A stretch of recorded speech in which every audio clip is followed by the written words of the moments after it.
வணக்கம் நண்பர்களே. இது அத்தியாயம் 17 கேட்போமா? ஆரண்யத்தில் துளைந்தவளை இருள் மிரட்டுகிறது காதலனே, விளக்காக நீ எனக்கு, என்னை மீட்டு இருள் விளக்கு. ஆதவன் அழகன்தான், என்னை விட சிவந்த நிறம், கவர்ச்சியான முகம். இத்தனைக்கும் மேலாக உன் அத்தை மகன். அது என்ன சொன்ன? அத்தான். உனக்கு அத்தான்.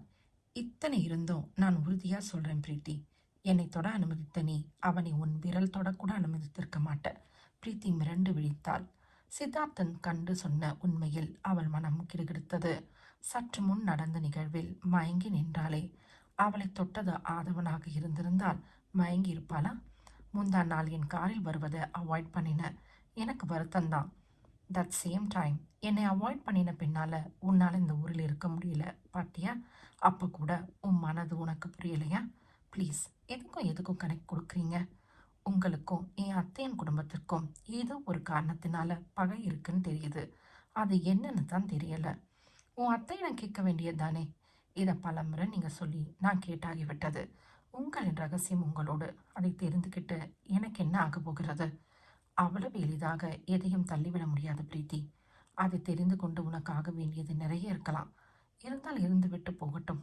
I don't care. என்னை கூட கேர் பண்ண மாட்டியா? சித்தார்த்தனின் கேள்வியில் அவளையும் அறியாமல் தவிப்போடு அவன் முகம் பார்த்தாள் பிரீத்தி. அதற்காகவே காத்திருந்ததைப் போல அவளது பார்வையுடன் பின்னி பிணைந்தது அவனது பார்வை. விடுபட முடியாத சூழல். மறுபடியும் அவளை ஆக்கிரமிக்க அவசரமாக பார்வையை விலக்கி கொண்டாள். அவன் உறக்கச் சிரித்தான். அவளது மனம் படபடத்தது. உங்களுக்கும் அவங்களுக்கும் இடையே என்ன பகை இருந்தாலும் அதில் நான் இன்க்ளூட் ஆகிறதில் எனக்கு சம்மந்தம் இல்லை. நேற்று நான் உங்கள் காரில் ஏறாமல் அவாய்ட் பண்ணியதற்கு என் பக்கம் காரணம் இருக்கு. பட் அதை வைத்து அத்தையும் ஆதவனும் சந்தோஷப்பட்டதில் நான் கில்ட்டியாக ஃபீல் பண்ணுறேன். அதற்காகத்தான் நான் பூனாவுக்கு கிளம்பினேன். மற்றபடி நீங்கள் எதையும் இமேஜின் பண்ணிக்க வேண்டாம். இமேஜின்? யூ மீன் கற்பனை? ஆஹா, உங்களுக்கு இங்கிலீஷ் தெரியாது பாருங்க. என்னிடம் விளக்கம் கேட்குறீங்க, போவீங்களா?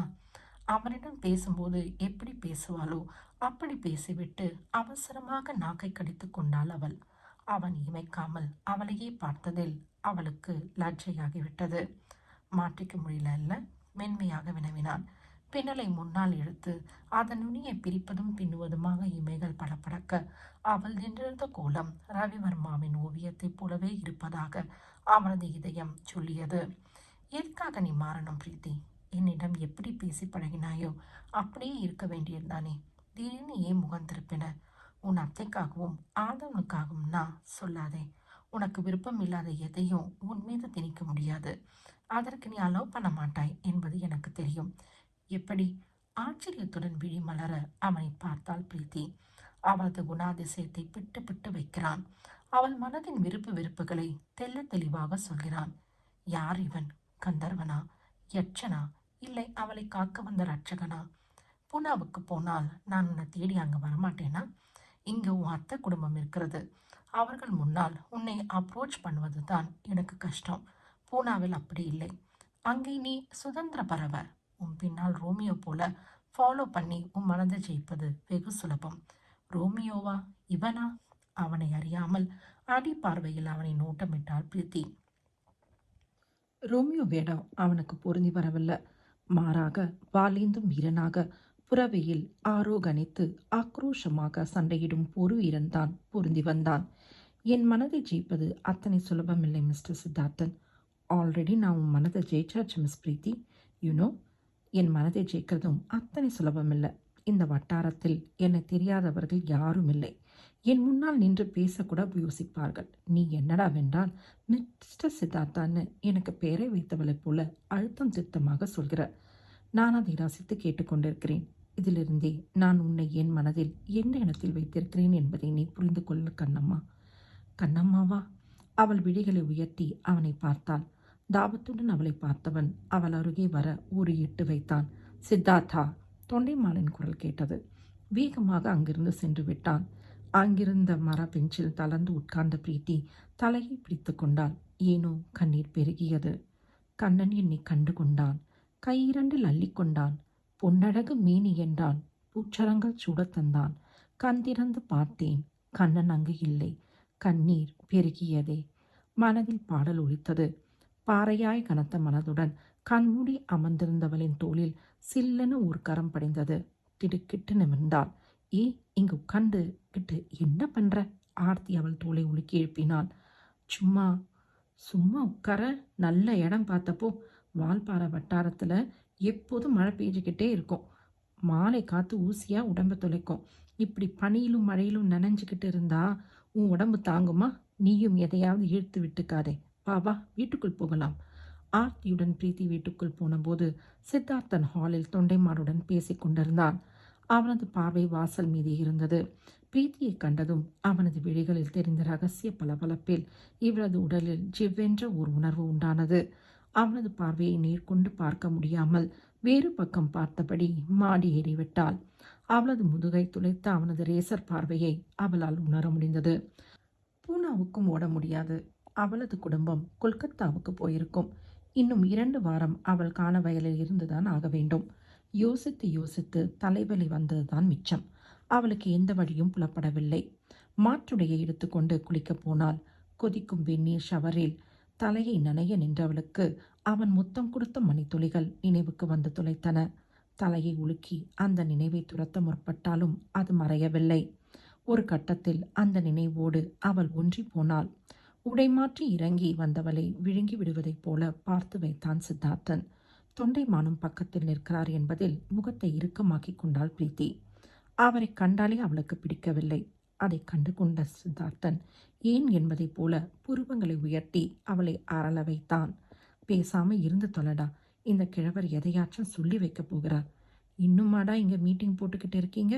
மற்றவங்க ஃப்ரீயா இருந்து விடக்கூடாதுங்கிறதுல நீயும் அந்த மனிதரும் கண்ணும் கருத்துமா இருக்கீங்கடா.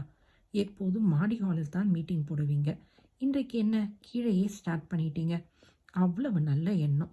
வெட்டும் பார்வையுடன் அவள் டைனிங் ஹாலுக்கு போனாள். அவளை தொடர்ந்த சித்தார்த்தனின் பார்வையில் முகம் சுளித்தார் தொண்டைமான். பிரீத்தி கூசி போனாள். இவனால் தானே இந்த நிலைமை.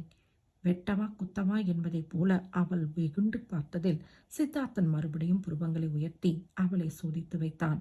அதை பிரீத்தி பார்த்ததைப் போலவே தொண்டைமானும் பார்த்து வைத்தார். சித்தார்த்தா, அவர் போட்ட அதட்டலில் வாங்க போருடா மச்சான் என்று எதையும் கண்டு கொள்ளாதவளைப் போல பிரீத்தி நகர்ந்து விட்டாள். உன்னிடம் ஏற்கனவே சொல்லியிருக்கிறேன் சித்தார்த்தா. அவர் பேச்சு டைனிங் ஹாலில் இருந்த பிரீத்தியின் காதுகளில் விழுந்து வைத்தது. நல்லா ஞாபகப்படுத்துங்க ஹோல்டுமேன் என்று இங்கு அவள் மனதுக்குள் சொல்லிக்கொண்டாள். உன் உயரம் என்னவென்று உனக்கு தெரியாதா? எனக்கு தெரியும் ஓல்டுமேன். 6 அடிக்கும் மேல் ஆதவன் அத்தானை விட உயரமாக நெடுன்னு வளர்ந்திருக்கான். அப்பா, என்ன உயரம், என்ன உயரம்! உன் லெவலை விட்டு இறங்காத சித்தார்த்தா. ஆமாண்டா, மரத்து மேலே ஏறி உட்காந்துக்க. அதுதான் சரியா இருக்கும். ஓல்டு மேன் சொல்கிறது கேளுடா. சித்தார்த்தன் தாழ்ந்த குரலில் எதையோ முணுமுணுக்க தொண்டைமானின் முகம் கடுமையானது. தன் குரலை அவரும் தாழ்த்தி கொண்டதில் சப்தம் போடாதே என்று சித்தார்த்தன் அவரை கடிந்து கொண்டிருக்க வேண்டும் என்று யூகித்தாள் பிரீத்தி. சீற்றத்துடன் அவர் எதையோ பேச சித்தார்த்தன் அவரை விட சீற்றமாக பதில் சொல்லிவிட்டு தடதடவென மாடிப்படைகளில் ஏறி போய்விட்டான். தீப்பந்தம் போல ஜொலிக்கும் கண்களோடு தொண்டைமான் டைனிங் ஹால் பக்கம் திரும்பியதில் நடுநடுங்கி போன பிரீத்தி ஆர்த்தியின் முதுகுக்கு பின்னால் ஒளிந்து தப்பித்தாள். என்னடி? ஆர்த்திக்கு புரியவில்லை. அந்த ஓல்டுமேன் முறைக்கிறார் ஆர்த்தி, எனக்கு பயமா இருக்கு. ஆர்த்தி திரும்பி பார்த்துவிட்டு கடுகடுவென்ற முகத்துடன், அவர் அப்படி தாண்டி, எங்களை கண்டாலே அவருக்கு ஆகாது. நீ என் மாமன் மகள் இல்ல, அதுதான் முறைக்கிறார். வெளிப்படையா எதுவும் பேச மாட்டார், பயப்படாதே என்று சமாதானப்படுத்தினாள். இருந்தாலும் பிரீத்திக்கு பயமாகத்தான் இருந்தது. மாடிக்கு செல்லும்போது ஹாலில் தொண்டைமான் இருக்கிறாரா என்று மறைந்து நின்று பார்த்தபடி பூனையைப் போல போனாள். யாரை பார்த்து இப்படி பயப்படுற? காதோறும் ஒலித்த குரலில் ஆனந்தம் கொண்டாள். அதை வெளிக்காட்டி விடாமல் சர்வ ஜாக்கிரதையாக, பயமா? எனக்கா? என்றபடி திரும்பினாள். நம்பிட்ட. புன்சிரிப்புடன் கைகளை மடித்து கட்டியபடி நின்றிருந்தான் சித்தார்த்தன். பெரிய விவேகானந்தன் மனசுக்குள்ள நினப்பு. எதுக்கெடுத்தாலும் இந்த போஸ் தானா? வடவா ராஸ்கல். எந்த போஸ் கொடுத்தாலும் அழகா இருந்து தொலைக்கிறான். அவனை பார்வையால் அவள் அளவெடுக்க, மாப்பிள்ளை பார்க்குறாயா என்று கேட்டு வைத்தான் அவன். நினப்புத்தான். எஸ் மை டியர், உன் நினப்புத்தான். பக்கத்தில் பெரியவர் இல்லாத தைரியமா? என்ன பெரியவர்? எதுக்கு வம்பு? அவர் பெயரை நான் மாற்றி சொல்லிவிடுவேன். நீங்கள் உடனே எப்போதும் நான் இது போல் பொறுமையாக விளக்கமாக சொல்லிக்கிட்டு இருக்க மாட்டேன்னு எண்ணெயில் போட்ட அப்பம் போல் குதிப்பீங்க. தேவையா எனக்கு? ஓ, அவரை சொல்கிறாயா? அவரே தான். எனக்கு கூட பேசாதீங்க. ஏன்? என்ன உனக்கு பிடிக்கலையா? ஆழ்ந்த குரலில் அவன் கேட்டான். உள்ளம் படபடக்க அவனை நிமிர்ந்து பார்த்தாள் பிரீத்தி. அலைப்பாயும் சிகையோடு அவளை கவர்ந்து இழுக்கும் காந்த பார்வையோடு இமை சிமிட்டி அவளை மயக்கினான் அந்த மாயவன். இவனை எனக்கு பிடிக்காதா? பிடித்திருந்தது. அவனை அவளுக்கு பிடித்திருந்தது. அவன் யாரென்று தெரியாமலே அவனுக்கும் அவளுடைய அத்தை குடும்பத்திற்கும் பகை இருக்கிறது என்று தெரிந்திருந்தும் அவளுக்கு அவனை மிகவும் பிடித்திருந்தது. மீண்டும் அடுத்த காணொளியில் காண்போம். நன்றி நண்பர்களே.